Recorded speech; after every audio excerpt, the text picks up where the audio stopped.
So hey, Audrey Berm here from Audrey Lynn Studios on the west side of Canada, near Vancouver.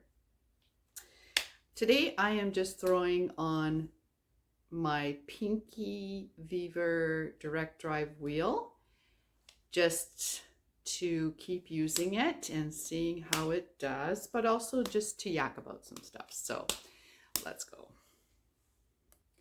All right, so not necessarily a throwing video. I'll touch on some things. I've been throwing a few mugs just because I felt like standing up today. And try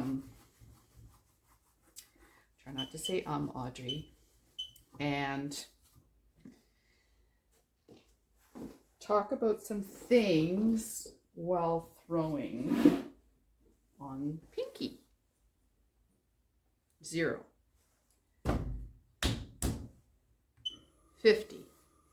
And I smack it into a mountain first. Now this is a little bit unstable because I've got it pointing towards you. Normally I'd be standing here and then it's way more stable because it had the center leg, right? But I wanted you to see the digital panel. So, all right, all the way up to 300. There.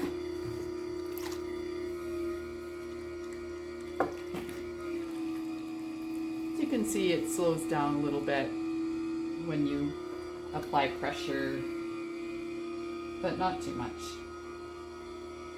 I find it's great for throwing mugs.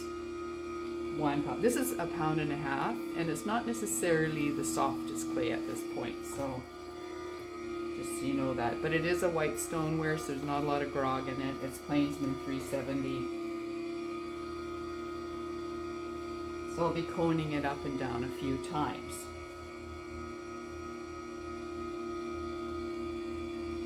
It's a great little wheel for portableness. Maybe you live in an apartment and you are going to a club to get your firings done, but you want to throw it home. And it's perfect for just cleaning up, picking up, putting in a closet because it's so light. All right, so some things that I've really been thinking about is video editing programs.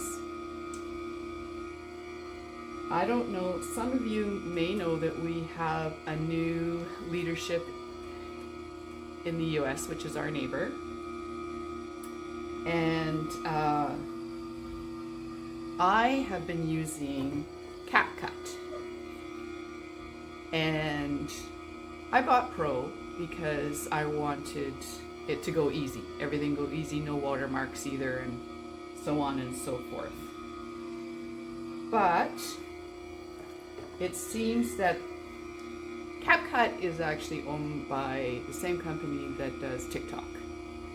And it seems that TikTok there's threat of it coming to an end just because of information leak and so on. So if TikTok goes, then CapCut probably goes, right? So I've been trying to ask people and look into different video editing programs. Now I also pay for Canva, which I love. I love Canva. I do all my thumbnails on there. Okay, just a sec. I'm going to move you up a bit.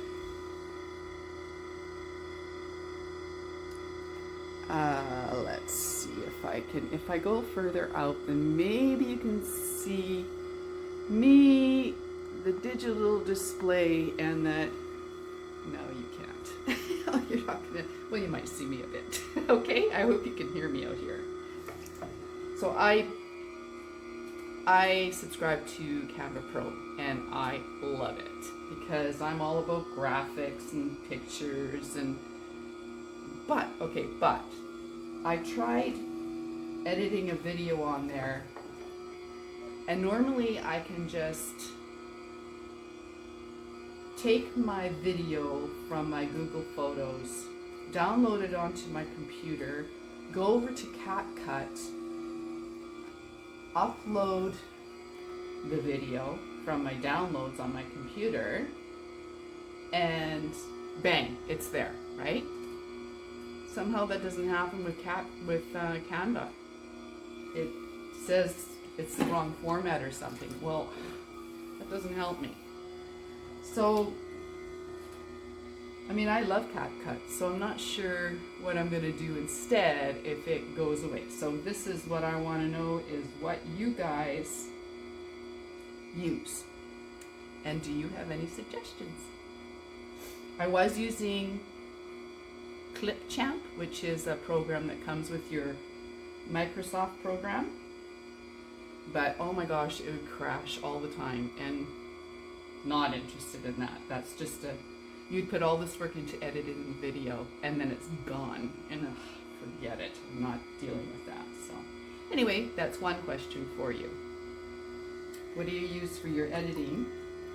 And even if you're not a creator, like maybe you know of a good editing program, you might edit for something else, right? So all right, just gonna open this baby up. And I'm still on the highest speed here to do that. Okay, and I use this to compress the bottom. Usually use two tools, but today we're just using this one. Collar in.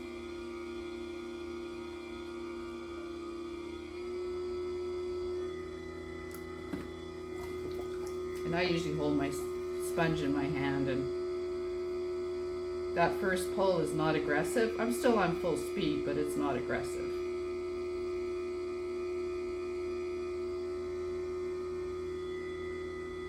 There. Okay, down you go. All right, and so, not that I've really looked into it a lot, but another thing is that, well, these social media platforms are always changing, right? And there's a particular girl that I watch on YouTube that I find fabulous, and she is Jade Beeson. And so recently she put up changes on Instagram for 2025. And she was saying that on there, one of the changes that she doesn't like, and I wouldn't either, is that Instagram is not going to do its own checking. It's going to let the people do the checking. Now, I don't know exactly what that means, but also another change was that the restrictions that were there before to, restrict language on there, like name calling or different kinds of things like that, are not going to be on there anymore, or they're loosening them up, or they're not going to be on there anymore. So it's going to, I wouldn't call it a lot more hate speech, but a lot more not niceness. And I don't like that. So, but that won't change anything. I'll still use Instagram, of course. I don't know if that also affects Facebook or not, but that's what I heard about Instagram. But other than that, I mean, we all love Instagram, don't we? So, let's get in here. You find that it's going too fast, you get up here and it's like, oh my God, I'm losing it. Then stop, take it down further, and then go back. Find where you were and go back.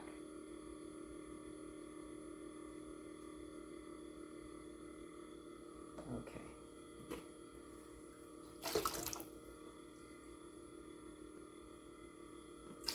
So I'm not sure about you guys, but I have a binder where I keep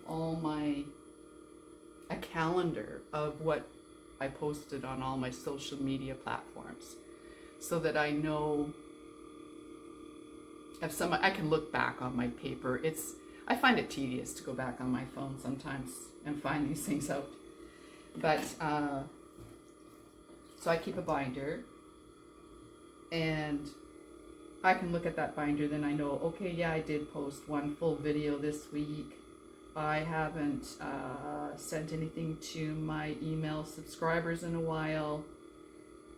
You know, see if I'm missing anything that I should be telling them. Oh dear, I think I'm losing it right there a little bit. So then if that happens, you take this and you strengthen that wall. There we go. Now, I could probably push this out a little bit. I have a bit of a heavy skirt on there, which I'm not liking. It's probably because I'm talking. Oh well, it's worth it. So, I'm not sure if you guys look at your analytics, but I do quite a bit. And what I found, one of the things that I really found was that people find me by my shorts. So that's why I generally try to post a short every day. That's why you're getting maybe sick of me. No, just kidding. And by my home page. And I have to admit, I need to do some work on that home page. There's so many facets, you know, for us to think about that sometimes you just forget to update something like that. This has taken me a while because I'm talking at the same time, just so you know, okay? There we go. All right, let's take some weight off the bottom.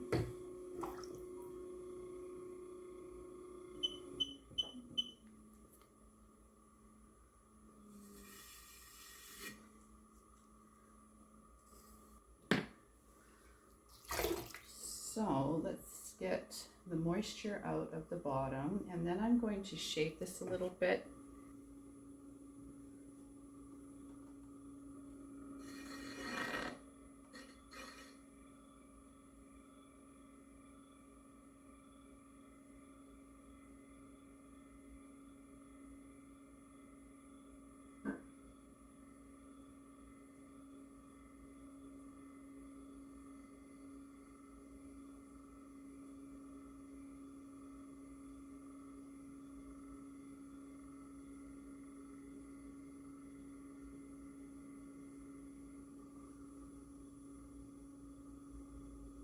Yeah, I like that shape. All right, I have to remember what else I was going to ask you about or talk about. Oh, going back to analytics. The other thing I found out is, or have found, is that kiln openings are the most popular. They are the most popular. And then after that, oh geez, where did I put my sponge?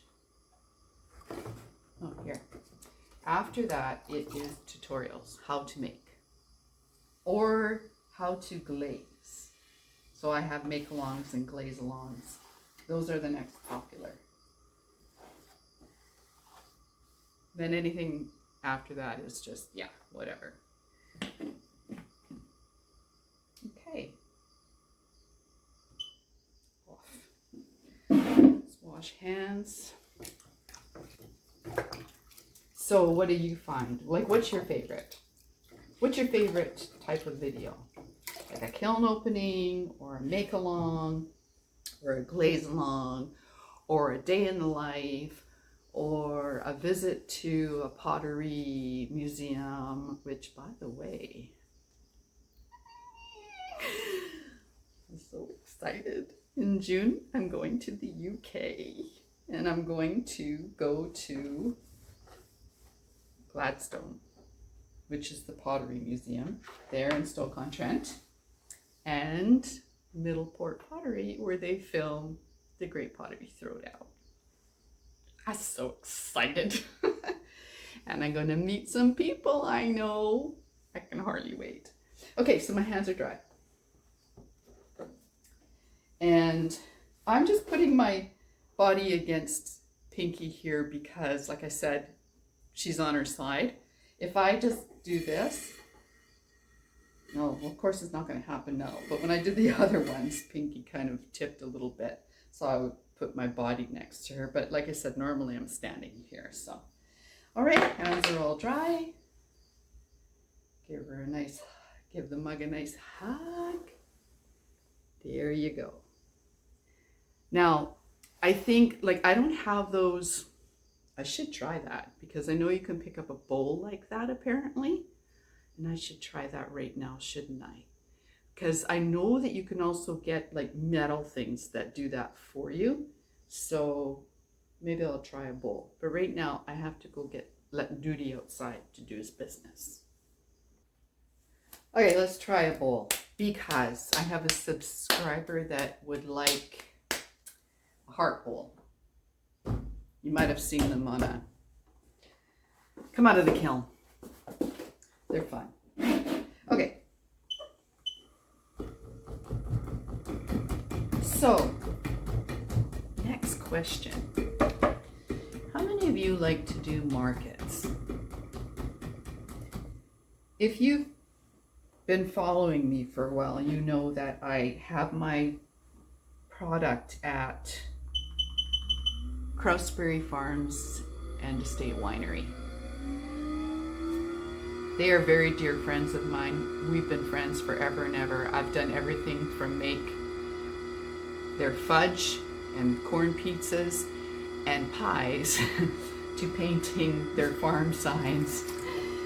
So yeah, and I taught painting classes there, you know, the paint night kind of classes. They were my own. And before the pandemic, oh, this is £1.50, by the way. And I've taught workshops there, like in Christmas time we would decorate gingerbread houses and we would make wreaths and so on. And anytime I want to do any of that kind of stuff, they're happy to have me do it, and I'm so grateful. So now I have my pottery there and other watercolor things like watercolor cards and bookmarks and things like that. So, but mostly pottery, and it does very well there. And I'm happy to do it. You know, it's a 30% commission, but I bring the product there. They put it in their system. They put it on their shelf. They promote it, or, you know, through social media, at least a couple times, just my pottery. And then they're always promoting. So people go there for their buy scratch pies and everything, right? And then when something sells, they take care of the sale. Like, they've got the numbers of people that come through, and when something sells, they take care of the sale, you know, and they package it up and off it goes. And I'm telling you, to me, that's worth 30%. I just think that is a deal. Now,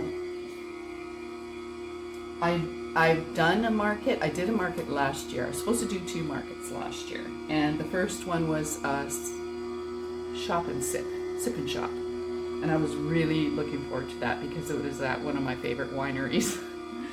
But then it got canceled because there's still highway construction going on right by there, and they just didn't want to do that to the vendors, and I was happy about that. So anyway, so I did one in November, and it was really nice. The organizer's super nice, and the people were great and so on. But I'm telling you, it nearly killed me. And I had to bring all the props.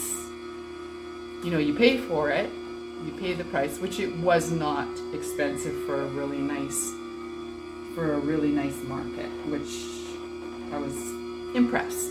I was very impressed. But you bring all, you know, I had to bring all of the props and all of my bags and all of my point of sale and so on, right in my busy season, because it was November. And I don't know, I don't think it's for me. Maybe because I sell so much at Krause, it's just too much to keep up with to do other things like that. So I think I got a bump in here. Sorry guys, it's taking forever again. Obviously, I do not like wedging. Really don't like it. But, and so sometimes I skimp and now.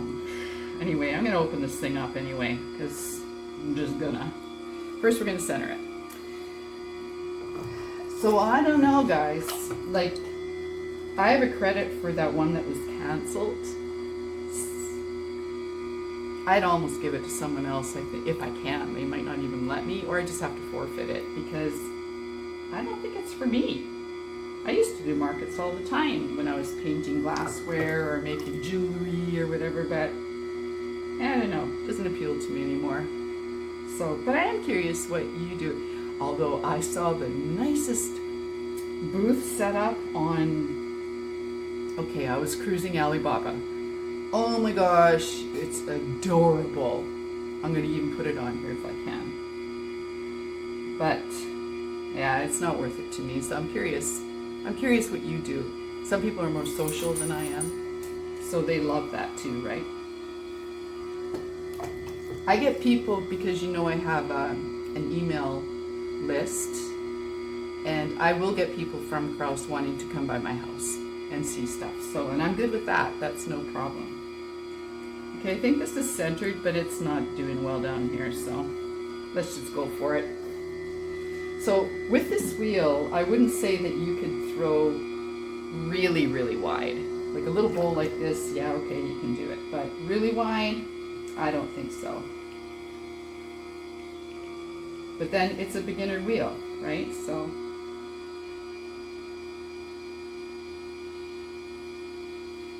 we're making a bowl here. So I don't want that 90-degree angle I was giving my mugs. Just compressing in here. So yeah, let me know what you think about markets, or what your struggle is with selling your pottery. This is all we're doing, and then we're done here today. So bring up these walls.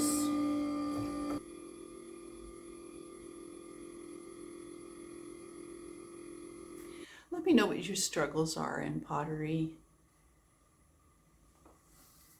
My biggest struggle, I have to say, and I am here all the, well, I shouldn't say here all the time, but I don't have a full-time job or anything like that that some people have. We live here on a turkey farm, and I get a fair bit of free time on my own. So and the studio is right off my kitchen, so I can make dinner, come back, which I have to do. I've always been a scatterbrain. I've got to have, not a scatterbrain, I'm pretty organized actually, but my brain is going to all different kinds of things and thinking about different things, and I have to move from one thing to another and go back to the first thing, and it's just the way that I am.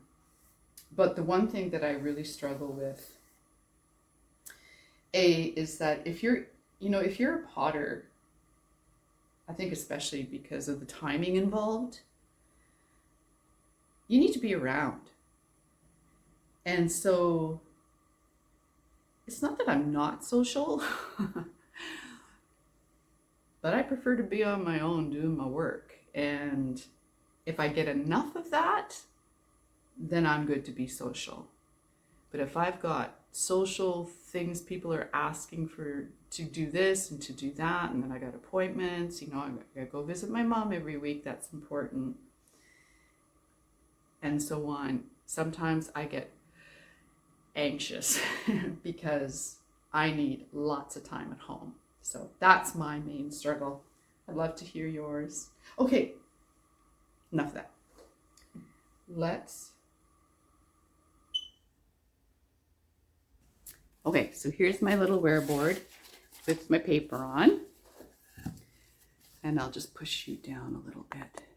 See if we can get all of this in one frame. There, I think. Okay, so here we go. We're going to wire this baby off.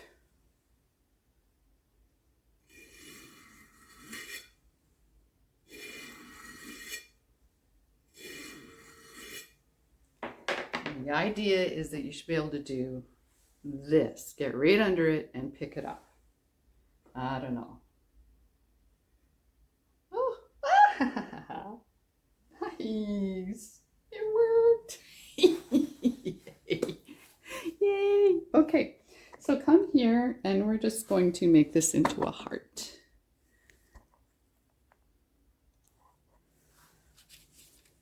There we go. Maybe we'll use a chopstick for this. Okay, chopstick. Let's make it wet so it doesn't stick.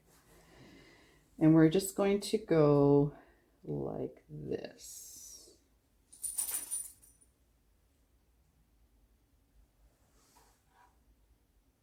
There we go. So you can use your fingers like that to kind of alter this. This looks a little bit funny, but anyway, you can work with it a bit. And then straight below that is going to be here.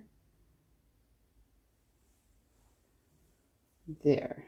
And then you can play with it a little bit. All right, so it's a little bit taller than the ones I usually make. But that's okay because then I can maybe do some slip trailing here or something. Anyway, there you go. Yeah, fun. They're fun. Okay, thanks for joining me and Pinky, making a heart hole and a mug. So yeah, leave your comments below. Thanks so much for joining me. Kiln opening soon. I'm really trying hard. Okay, see you later.